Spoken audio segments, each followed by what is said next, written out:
गरीब मनाई तो परेशान हैं हम एकदम। ना हमला नमक मिले, ना तेल मिले, ना कुछ। घर में बंधे बंधे बैठे रहथनी है। जब करोना है। शासन तो सोचता है कि घर ले जा ठीक है तो ना दे ना हमला खर्चे पानी, तब ना हम ना जाए।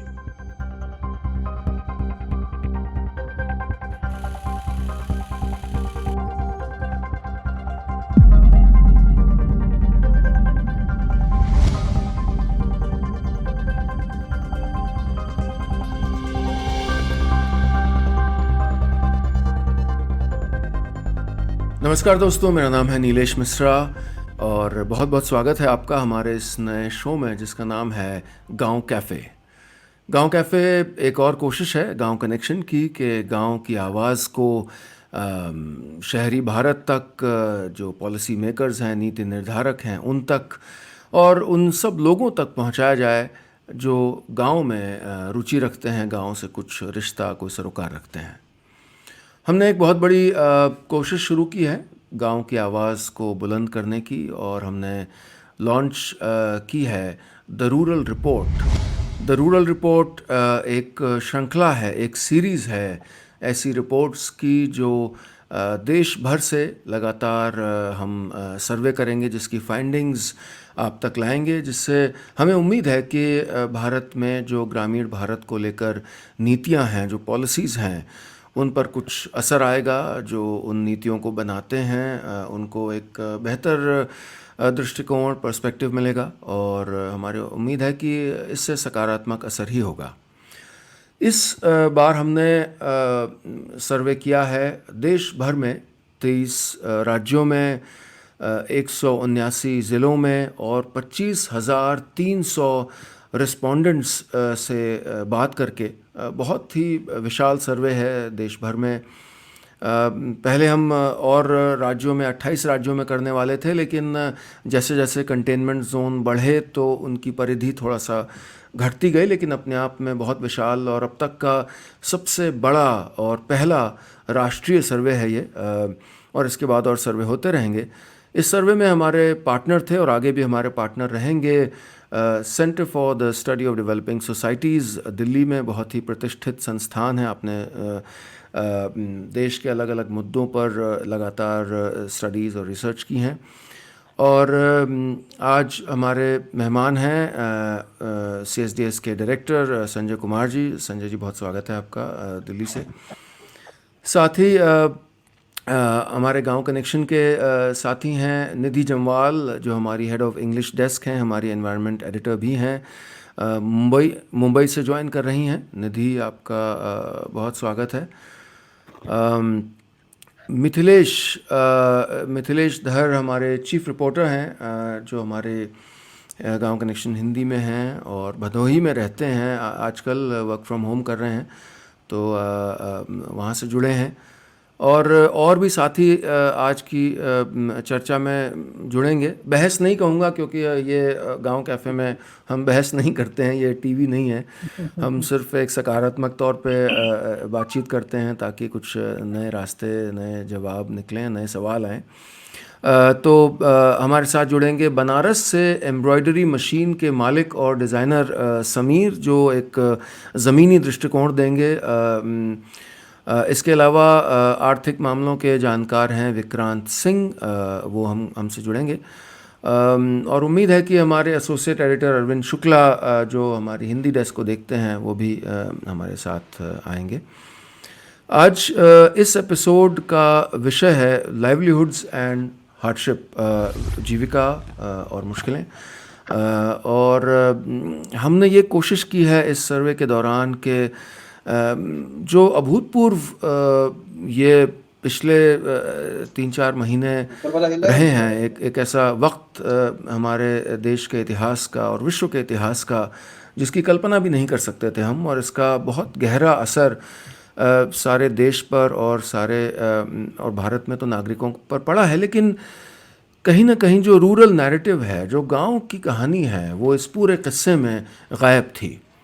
और रूरल नैरेटिव को देश तक लाने के लिए हमने इस सर्वे को करने का सोचा और द रूरल रिपोर्ट का विषय इसी को चुना हमने, the impact of covid on rural India.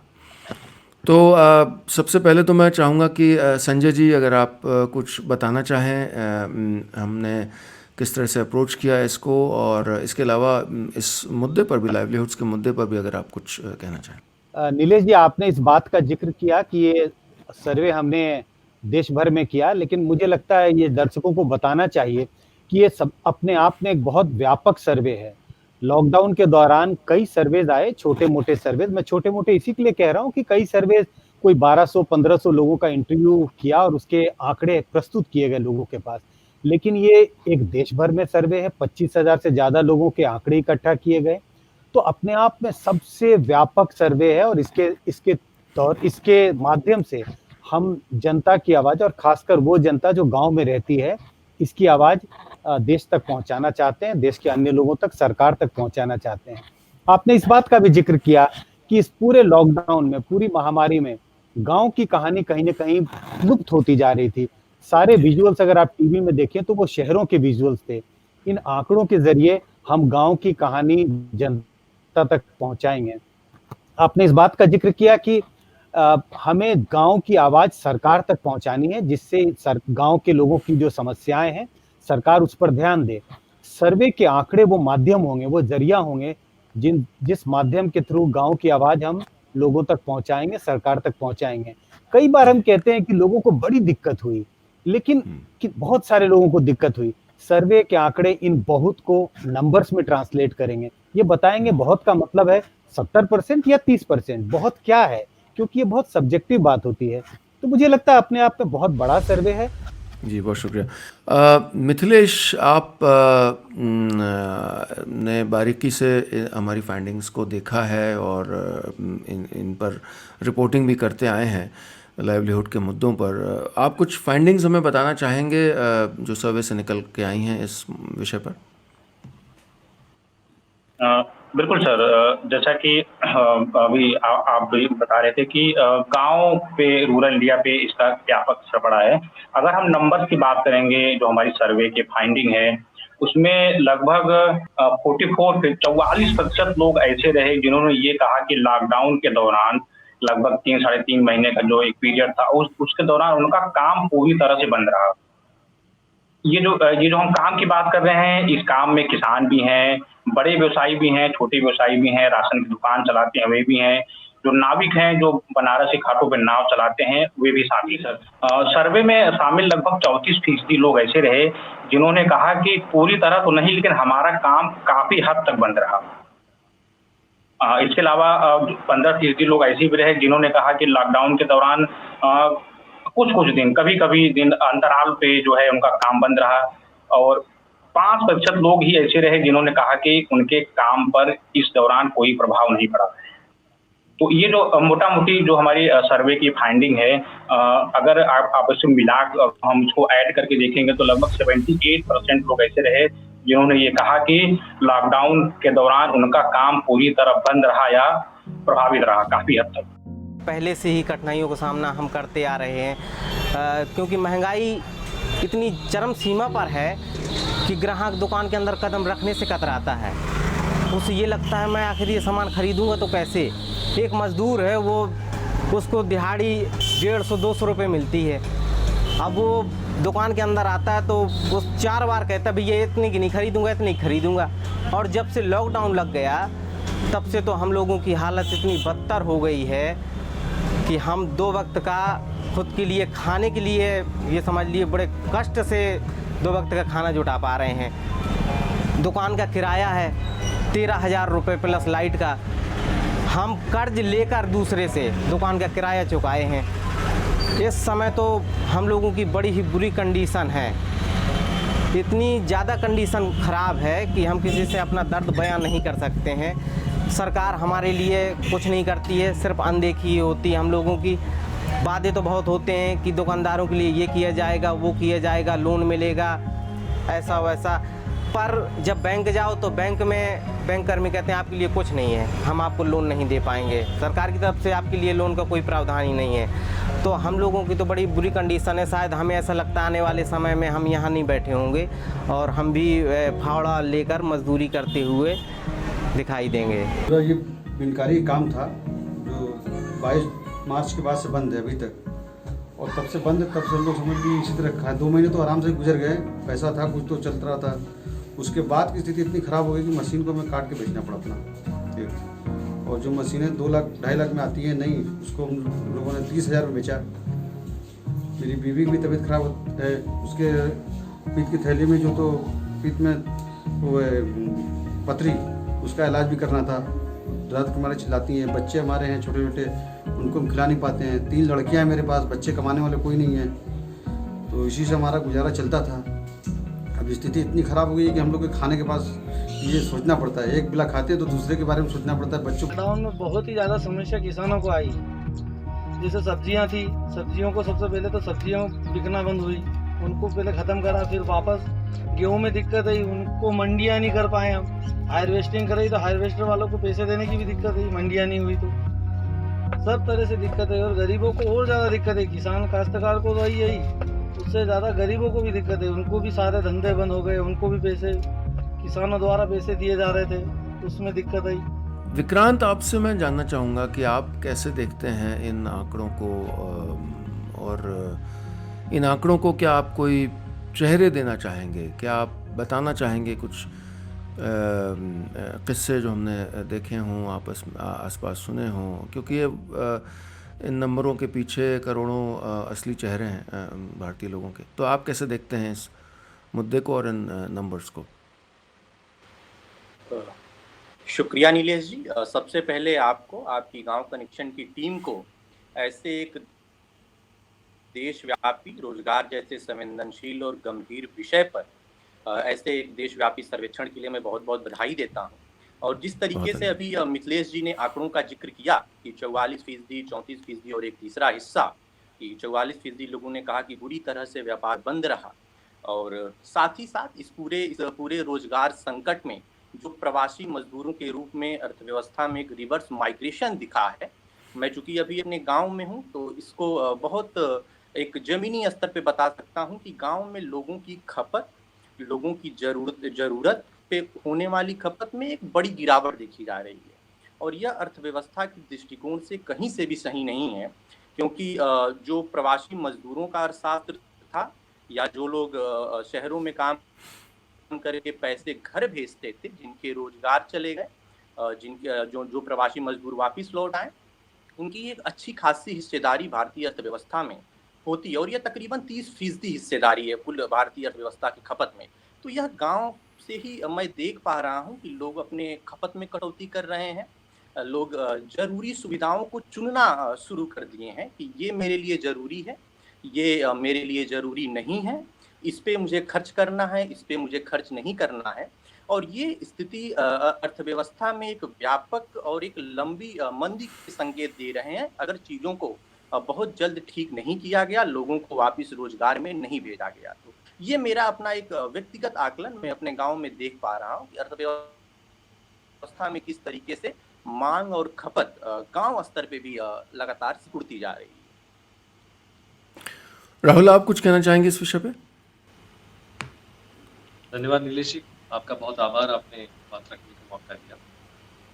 मैं बस यही कहना चाहूँगा, जैसा आपने कहा, आंकड़े आपने बताए हैं और व्यक्तिगत अनुभव की आपने बात की, तो सबसे पहले जब मार्च में लॉकडाउन लगा था तो हिंदुस्तान में रबी की फसलों की कटाई चल रही थी जी। पहली मार ग्रामीण अर्थव्यवस्था पे ये पड़ी थी कि हमारे लिए कटाई के लिए जो थ्रेशर होती उसकी उपलब्धता नहीं थी। मजदूर, क्योंकि उस समय कोरोना, सोशल डिस्टेंसिंग, इन सब के चलते मजदूर मिल नहीं रहे, दुगनी कीमतों पे किसानों को थ्रेशर मिला।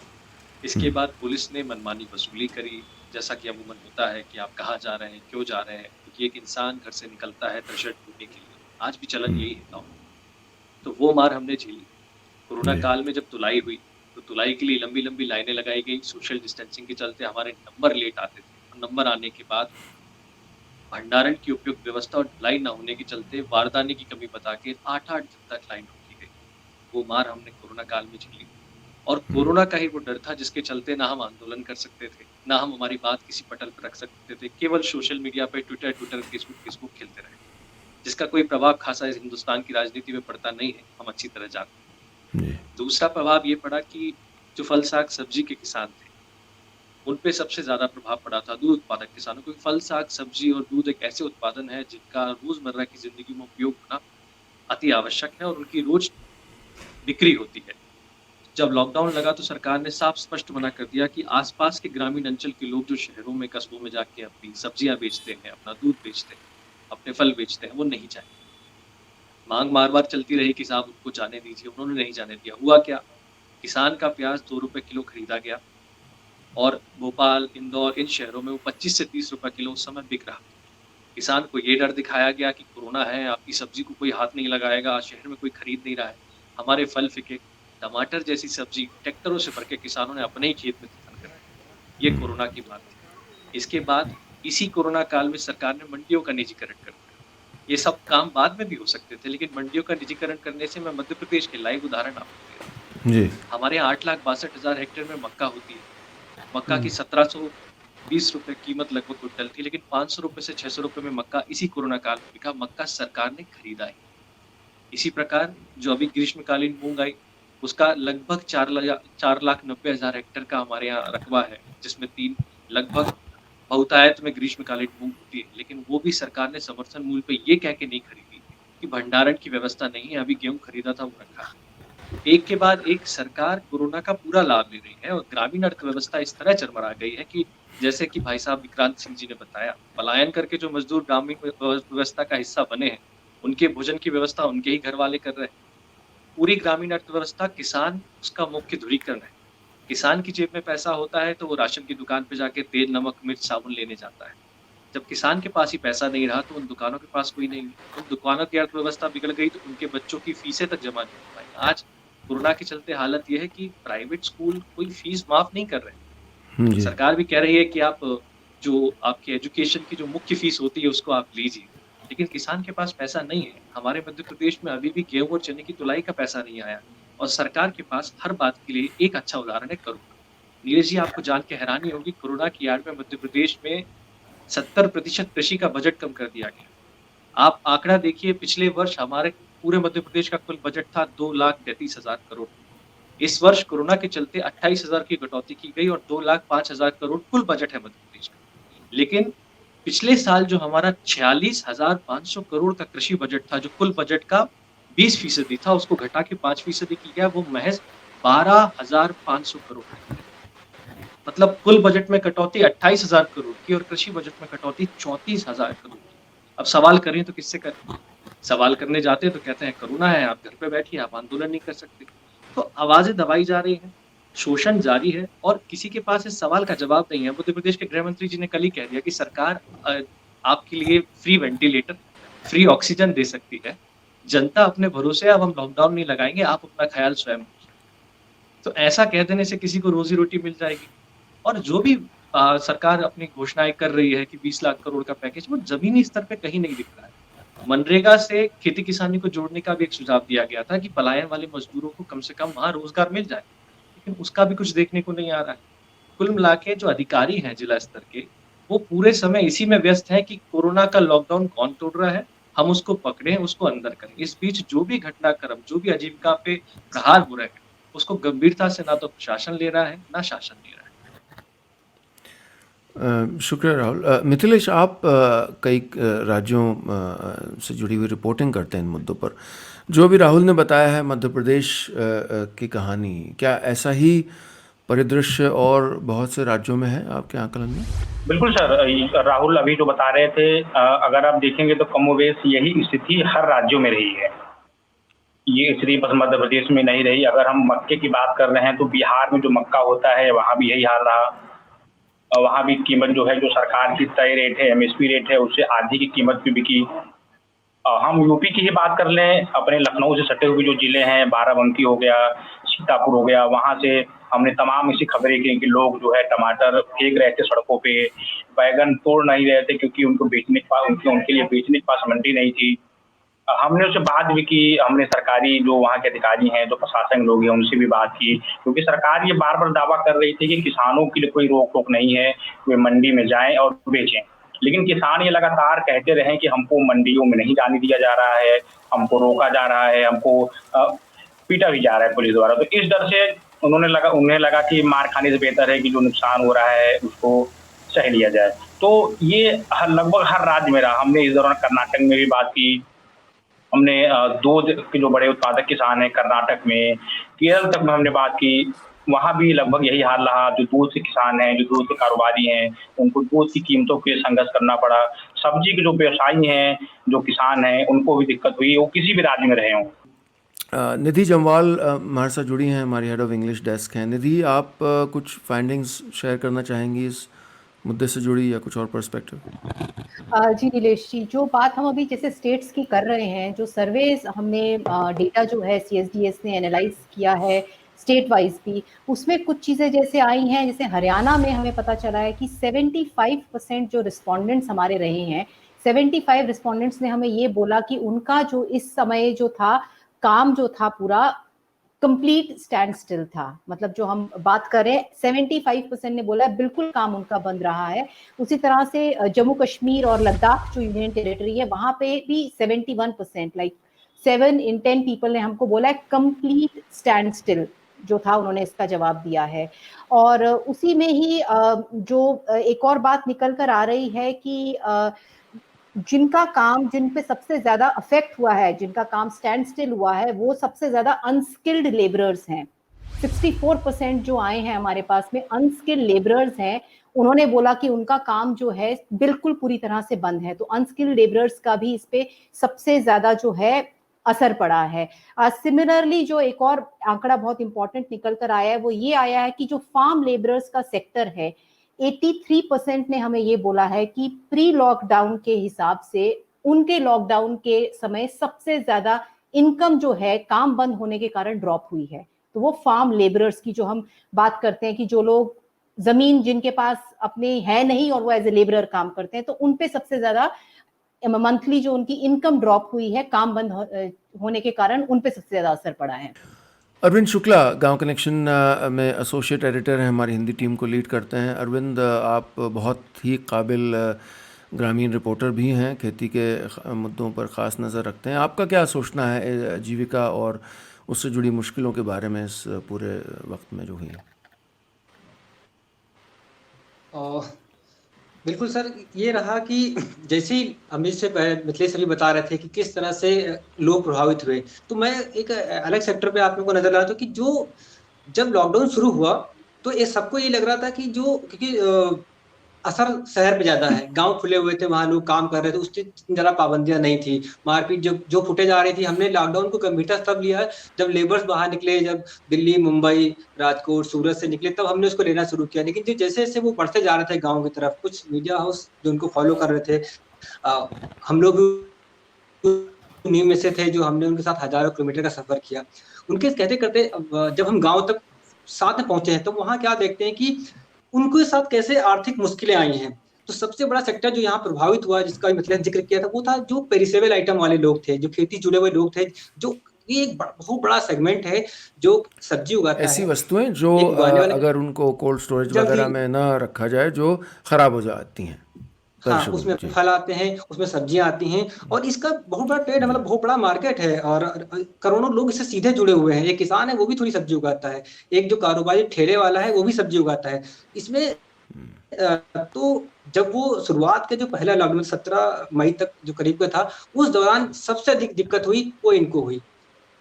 सेब वाला, अनार वाला, अंगूर वाला, इवन जो महाराष्ट्र का अगर अंगूर वाला किसान था जो 100 रुपए किलो बेचता था, जिसका जो अंगूर बाहर विदेश जाता था 200 रुपए 100 रुपए किलो, उसको 7 रुपए 8 रुपए किलो के रेट मिले। यही हाल सब्जियों का हुआ। तो ये इनका असर रहा, जब किसान पे असर आया तो जैसा कि निधि जी ने बोला कि फार्म लेबर पे असर आया। अब ये लोग लौट के आए थे, जैसा हम लोग शुरुआत में जो हमने कोरोना फुटप्रिंट सीरीज की थी तो हम कह रहे थे जो लौट के आ रहे हैं उनको रोजगार कौन दे रहा है? सब कुछ तो बंद है, मार्केट बंद है, रोजगार दे रहा था किसान। लेकिन उसके पास भी जब ये पाबंदी लगने लगी तब उसने भी अपने हाथ पीछे खींचे। और फिर वो जो जिसके बारे में हम अभी बात कर रहे हैं कि अनस्किल्ड लेबर या स्किल्ड लेबर जो लौट के आया, उसको यहाँ पे इसीलिए रोजगार नहीं मिल पाया, वो संख्या इसी ज्यादा हो गई। और लॉकडाउन का जो इम्पैक्ट पड़ा, जो लोगों को कर्ज लेना पड़ा, उसका असर सीधे यहाँ जुड़ा हुआ, क्योंकि ये पूरी जो चैन थी, जैसे सप्लाई चैन टूटती वैसे ही पेरिसेबल आइटम, सब्जी फल की चैन टूटी। कि गेहूं में तो ऐसा नहीं है, आज 10 दिन बाद आए चलो ठीक वो बच गया, थोड़ा सा नुकसान हुआ, लेकिन ये 100% का 90% कम से कम नुकसान था, जिसने ग्रामीण भारत को बहुत बड़ी क्षति पहुंचाई। और दुर्भाग्य ये रहा कि इनको किसी भी तरह से कोई भरपाई नहीं की गई।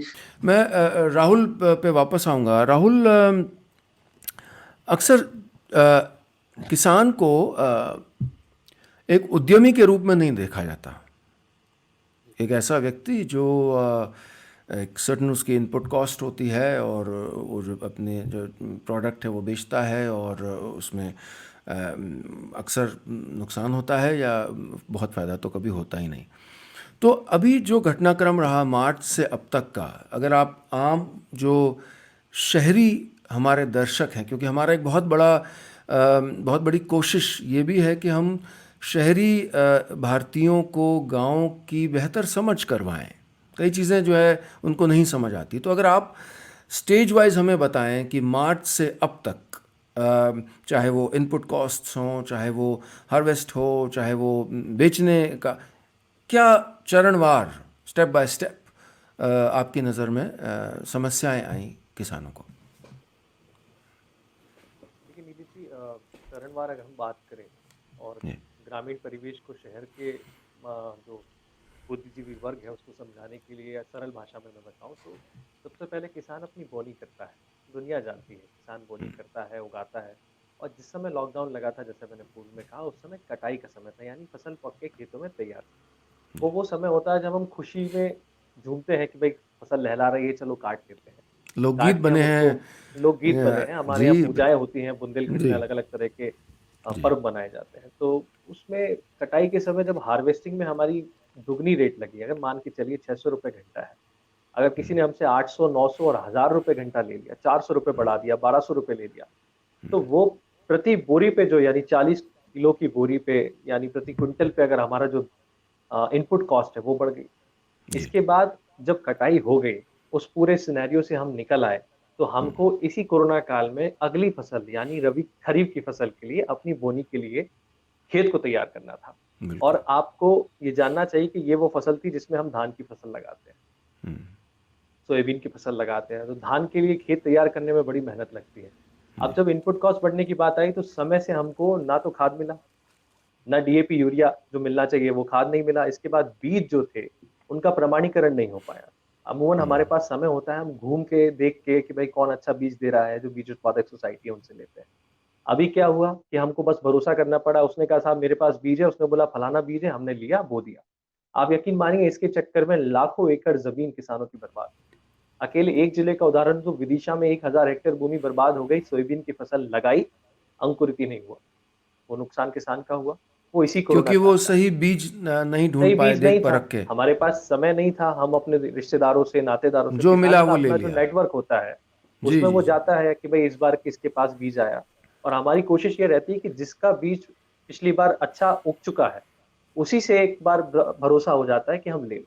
इनपुट कॉस्ट यहाँ बढ़ी, फिर सबसे बड़ी इनपुट कॉस्ट बढ़ी डीजल।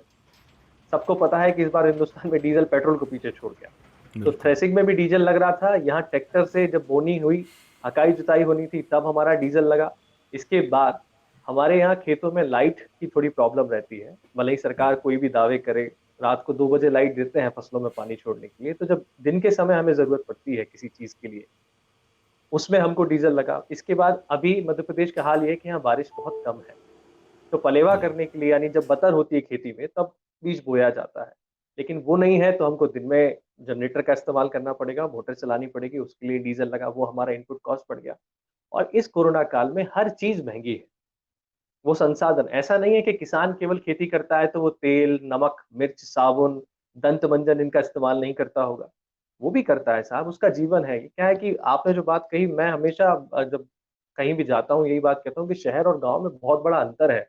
इस खाई को पाटने के लिए शहर के लोगों को ग्रामीण व्यवस्था को समझना पड़ेगा। शहर में जब कोई चीज पहुंचती है, इस बीच में मैं ये जरूर कह देना चाहता हूँ कि अगर वो आप आज 25 रुपए किलो या 30 रुपए किलो प्याज खरीद रहे हो, तो शहर की एक आदत होती है नीलेश जी, वो सब्जी वाले से बोलता है बहुत महंगा हो गया, बोलता है अरे साहब किसान ने तो लूट लिया। जबकि उनको ये नहीं पता होता कि किसान की जेब में मैक्सिमम हर वर्ष 8 रुपए किलो से ज्यादा प्याज का दाम कभी नहीं जाता। अधिकतर शहर के लोगों को पिक्चरों में देखते हैं कि बड़ा फार्म हाउस है, वो रह रहा है, तो वो किसान नहीं है साहब।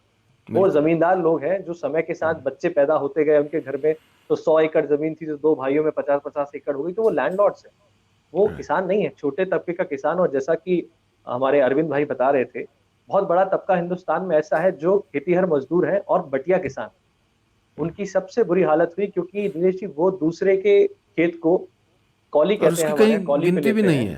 हाँ, उसको कागजों पे कहते हैं, नहीं होती वो, उसका 10,000 रुपया बीघा के हिसाब से किराए पे ले लेता है, उसको बोता है, और उसके बाद उसको कोई ना फसल बीमा मिलता है, ना सरकार की कोई योजना का लाभ मिलता है। उसका नुकसान कोरोना काल में सबसे ज्यादा हुआ। हमने बात की, अभी मैंने एक शब्द उद्यमी प्रयोग किया था, जानबूझ के किया था, क्योंकि अगर शहर के लोग और पॉलिसी मेकर्स किसान को एक एंटरप्रेन्योर के रूप में देखें, एक उद्यमी के रूप में देखें, जो हमेशा जो अधिकतर नुकसान जिसको उठाना पड़ता है अपने काम में, लेकिन इसके अलावा गाँव में, चूँकि हम लाइवलीहुड्स पे बात कर रहे हैं इस सेशन में,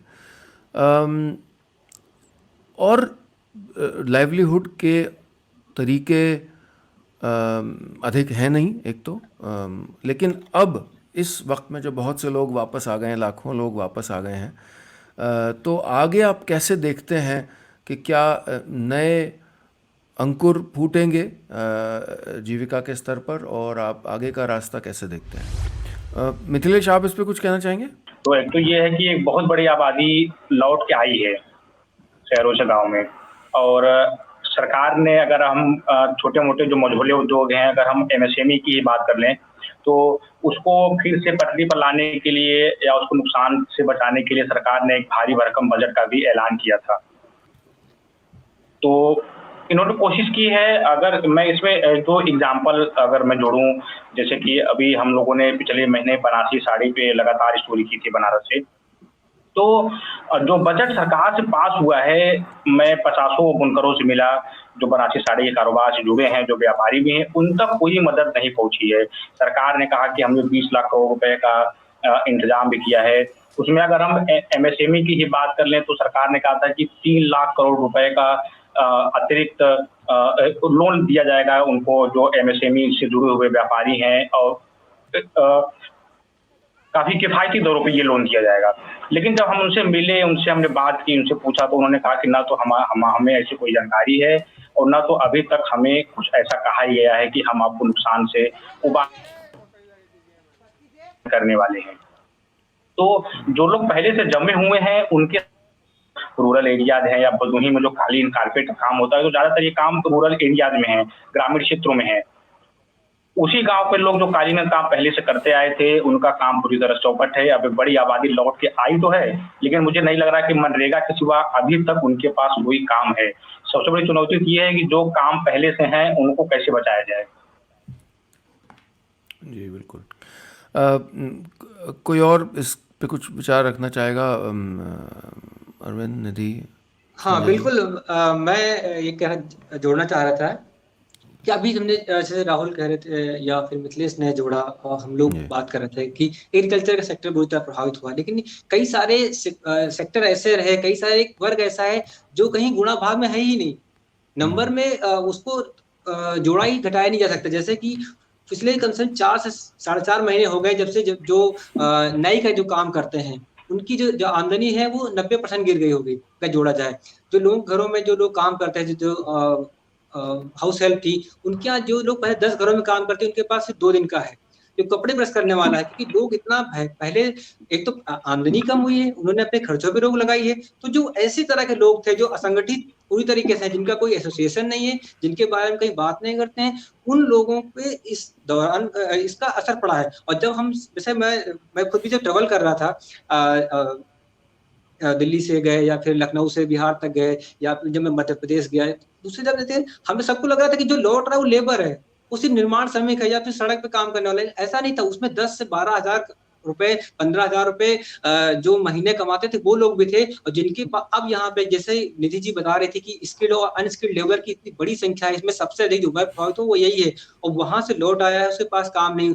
भारत के किस तरह से लोग काम करते हैं, पहली बार भारत के लोगों को ये पता चल पाया कि 1 लाख लोग जो है मछुआरे हैं, वो समुद्र फंसे हुए हैं। वो निधि जी ने खबर की, तब लोग जान पाए, निधि ने खबर ब्रेक की थी, उसके बाद 1 लाख की स्टोरी की है। तो हमारे, हाँ प्लीज कुछ कहिए, आप कह रहे थे। जी संजय जी। नहीं, मैं ये कह रहा था कि जिन बातों का ज़िक्र अभी अरविंद कर रहे थे या पहले निधि ने किया, आप देखिए सर्वे इन बातों को बहुत खूबी एक तरह से कैप्चर कर पाया है। जो जी। स्किल्ड और सेमी स्किल्ड लोगों की दिक्कतों का आप सर्वे के आंकड़ों में देखें, बड़ी तादाद में स्किल्ड और सेमी स्किल्ड लोगों को रोजगार की परेशानी हुई है। और ये skilled and semi skilled worker कौन है, जिनका जिक्र अभी अरविंद कर रहे थे। आप बढ़ई का काम करते हैं, सुनार का काम करते हैं, लोहार का काम करते हैं, बाल काटने का काम करते हैं। इस तरह के बड़ी तादाद में लोग हैं जिनको लॉकडाउन में बड़ी मार पड़ी है। और इसीलिए ये जो बार-बार इस बात का ज़िक्र हो रहा था कि ये माइग्रेंट लेबरर्स नहीं थे, ये माइग्रेंट थे, वर्कर्स थे, जो तमाम तरह के काम करते थे। उसमें लेबरर्स की तादाद बहुत कम थी। सर्वे के आंकड़ों से हमें पता चलता है कि कितने लोग किस तरह का रोजगार करते थे। इसमें तमाम तरह के रोजगार करने वाले लोग थे और सेमी स्किल्ड और स्किल्ड लोगों को भी इसकी बड़ी मार पड़ी है। जी, शुक्रिया। मिथिलेश, आप कुछ जोड़ना चाह रहे थे इसमें? हाँ सर, जैसे अभी अरविंद सर कह रहे थे कि एक बहुत बड़ी संख्या ऐसी रही है जिनका तो कहीं जिक्र नहीं है, आप उनको किस में जोड़ेंगे। जैसे अभी पिछले दिनों मध्य प्रदेश का एक जिला है सतना, वहाँ से हमारे कम्युनिटी जर्नलिस्ट हैं, उन्होंने एक स्टोरी की थी। सतना में रामपुर बघेलान एक जगह है जहाँ पे दूध से एक मिठाई बनती है, उसका नाम है खुरचन। तो उससे जो पूरा इलाका है, मेरे ख्याल से 5 से 10 हजार लोग उस खुरचन के कारोबार से जुड़े हुए हैं। बहुत हल्का मीठा होता है, हाईवे पे है, ट्रकों की लंबी लाइनें लगी रहती हैं सड़क के किनारे। तो उनका काम पूरी तरह चौपट हो गया, उनको कोई पूछने वाला नहीं, क्योंकि उनकी गिनती कहीं है ही नहीं। ऐसे ही हम लोगों ने एक स्टोरी की थी, मिर्जापुर में एक क्षेत्र है, छोटा क्षेत्र है, वहाँ पीतल का काम होता है। पंजाब के लोग हैं जो पंजाब से आके यहीं बस गए, और ज्यादा नहीं 500-600 लोग होंगे जो पूरा पीतल का कारोबार करते हैं और पूरे पूर्वांचल में सप्लाई करते हैं, उनका भी काम बंद है। समीर है बनारस से। समीर, स्वागत है आपका, और बताइए अपने काम के बारे में और कैसे असर हुआ है आपके काम पर, और आप आगे का भविष्य कैसे देखते हैं आप? सर, हम लोगों का काम का जब से लॉकडाउन हुआ है तब से 22 मई यानी 23 मई को लॉकडाउन हुआ है, और 22 मई की तारीख से हम लोगों की मशीनों का काम पूरी तरह से बंद पड़ा हुआ है। और जो सरकार के मदद के जहाँ तक बात है, मदद में एक पैसा या एक अटनी भी हमको नहीं मिला, बल्कि हमारे बैंक अकाउंट से और भी पैसे कटे हुए हैं। और हमारे कारीगरों को की हाल ये है कि हम लोगों कारीगर को कि जब तक पैसे दिए तब तक दिए हैं। अब क्या हाल है कि अब हमारे पास खुद नहीं बचे हैं, तो हम उनको कहाँ से देंगे। बहुत भुखमरी की हालत हो गई है। अभी भी आप देख सकते हैं हमारे ये पीछे मशीनें हैं, ये देखिए मशीनें मेरी बंद पड़ी हुई है। ये देखिए मेरी एम्ब्रॉयडरी मशीनें हैं, ये मैं फैक्ट्री के अंदर ही हूँ, सब बंद पड़ी हुई है, एकदम काम एकदम नहीं है सर। क्या आगे से मदद मिलेगी सरकार की, हम लोगों को कुछ समझ ही नहीं पा रहे हैं भैया। 500 मशीनें तो कट चुकी हैं, वो भी कबाड़ के भाव में 35 से 40 हजार रुपए में। लोग बेच दे रहे हैं मशीनें क्योंकि उनको आगे भी रास्ता नहीं नजर आ रहा है। जी जी, बिल्कुल कबाड़ के भाव में बेच रही है। और जबकि हमने ये मशीनें, जब मेरी मशीनें थी, मैंने 2 मशीनें लगाई थी 9 लाख रुपए की बैंक से लोन लेकर। अब बैंक वाले भी बहुत ज़्यादा परेशान कर रहे हैं। तो हुआ क्या कि जब से लॉकडाउन हुआ है, मेरा उस टाइम कुछ बकाया था बिजली का बिल, मात्र 35,000। तो हम बिजली का बिल जमा करने के लिए पैसे रखे हुए थे, तो एकदम से लॉकडाउन हो गया। अब लॉकडाउन हो गया तो वही पैसे हम लोग खाएँ। अब क्या हुआ, वो बिजली के बिल उन्होंने 65,000 रुपया के भेज दिया लॉकडाउन में, जबकि 1 यूनिट भी हमारा जला नहीं हुआ है। अब हम क्या करेंगे, कहाँ से पैसे लाएंगे। अब तो मतलब मैंने फेसबुक पर अपना वो भी डाल दिया कि भाई कोई किडनी खरीदने वाला है वही खरीद ले, पैसे दे दे, बस ये हाल हो गई है। विक्रांत, मैं आपसे जानना चाह रहा था कि हमने खेती की बहुत बात की, लेकिन चूँकि इस सेशन का विषय है लाइवलीहुड, जीविका, क्या गाँवों में अब आप कोई नए जीविका के रास्ते उभरते हुए देख रहे हैं? क्योंकि शहर से जो लोग वापस आए हैं वो नई नॉलेज भी लेके आए हैं, नया ज्ञान लेके आए हैं। कोई किसी फील्ड में काम करता था, कोई किसी फील्ड में, एक उनको एक्सपोजर है, दुनिया देखी है उन्होंने। तो क्या एक उम्मीद भी है कि ये नया ज्ञान जो वापस आया है, चाहे विषम परिस्थितियों में आया है, इससे शायद जीविका के नए अंकुर फूटें गाँव में? सर, इस विषय पर आने से पहले मैं एक अनुभव साझा करना चाहता हूं, जो तमाम चर्चाओं के बीच में गांव के जो युवक बाहर से लौट के आए हैं, उनके जरिए जो प्राप्त हुआ है कि रोजगार 3 हिस्सों में बंटने जा रहा है उनके लिए। एक तो वो लोग हैं जो यह स्पष्ट कहने लगे हैं कि शायद हमारा रोजगार छीन जाए और वापिस हमें हमारे शहरों में पुनः उसी जगह पर हमें रोजगार प्राप्त ना हो। दूसरे वो लोग हैं जिन्हें लगता है कि हम स्किल हैं, प्रतिभाशाली हैं और हमारा उद्योग, हमारा मालिक हमें वापिस बुलाएगा और हमें उस जगह पर सुव्यवस्थित फिर से जो है हमें हमारी पुरानी जगह पे हमें रोजगार दिया जाएगा। एक तीसरा वर्ग है जो इस उम्मीद में बैठा है कि नए रोजगार उत्पन्न किए जाएंगे और शायद हमें इसी प्रदेश में, अपने गांव में, अपने जिलों में रोजगार मिल जाएंगे। और ये तीसरा वर्ग उत्साहित था, अप्रैल में था, मई में था, जून में था। जुलाई के बाद शायद यह वर्ग अब एक निराशा के दौर से गुजर रहा है और इसका कारण ये है कि सरकारों ने जो योजनाएं बनाई वो एक अस्थायी रोजगार है और एक वैकल्पिक अल्पकाल के लिए वैकल्पिक रोजगार की व्यवस्था है। चाहे आप मनरेगा के अंतर्गत किसी को रोजगार देने की बात करें या 10,000 रुपए के नगदान के जरिए किसी छोटे मोटे धंधे को स्थापित करने की बात करें, लेकिन ये एक वैकल्पिक और एक अस्थायी रोजगार की परिभाषा है। बहुत बहुत धन्यवाद और धन्यवाद आप सबका। आपने अलग अलग जो इसके पक्ष थे इस बातचीत के बहुत सशक्त ढंग से रखे। मुझे उम्मीद है कि बहुत से लाखों लोगों को एक नए सिरे से जो गांव की व्यथा है कोरोना काल में उसको देखने का नज़रिया मिलेगा। समीर, आप कुछ कहना चाह रहे हैं शायद?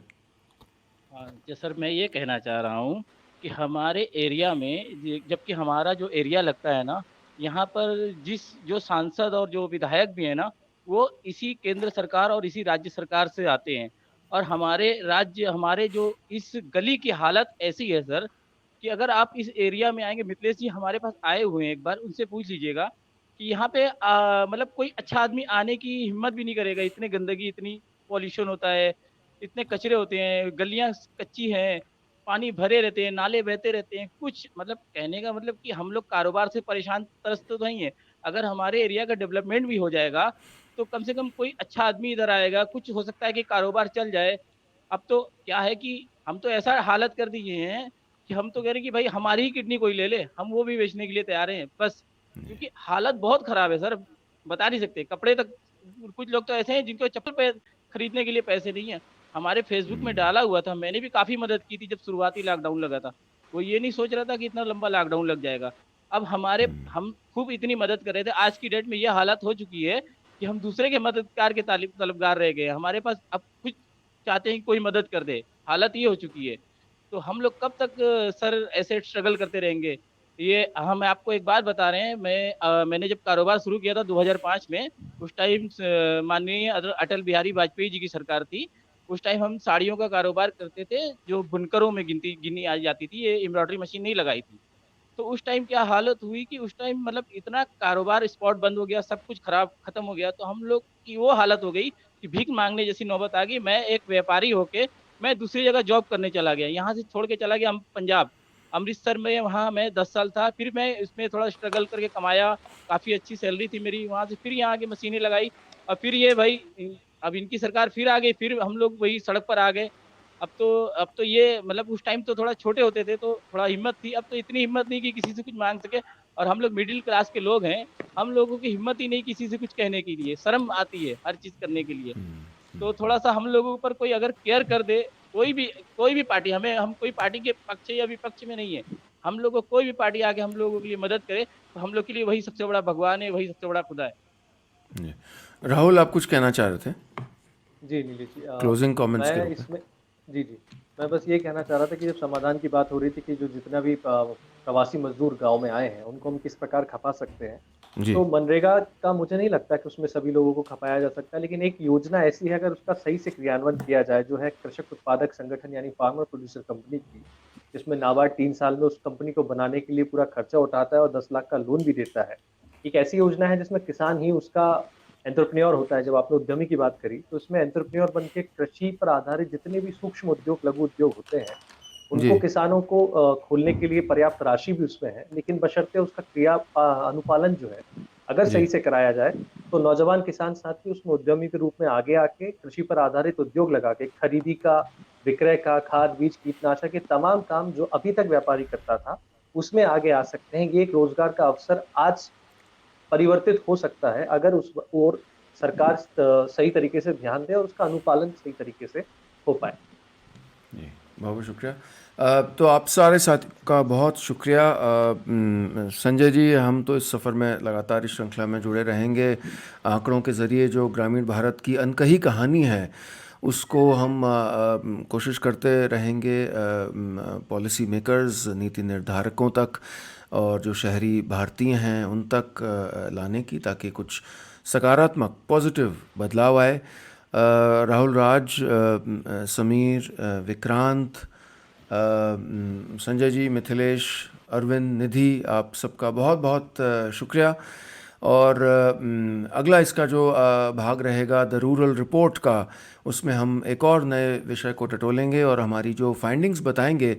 हमने जो ये राष्ट्रव्यापी बहुत विहंगम सर्वे किया है, पहला इतना बड़ा सर्वे जो कोरोना का गांव पर जो असर है उसको मापने की कोशिश करता है, उसको आप तक पहुंचाने की कोशिश करता है। 25,300 से अधिक रिस्पोंडेंट्स, 179 ज़िले, 23 राज्य, इतना बड़ा व्यापक सर्वे है ये जो हमने किया है हमारे partner centre for the study of developing studies, centre for the study of developing societies Delhi के साथ।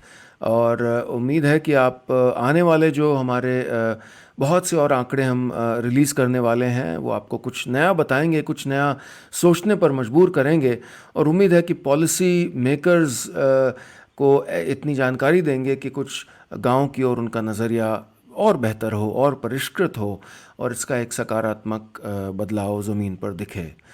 बहुत बहुत शुक्रिया आपको हमारी पूरी टीम की ओर से। और गांव कैफ़े आपने देखा, ये नया शो, आपका धन्यवाद।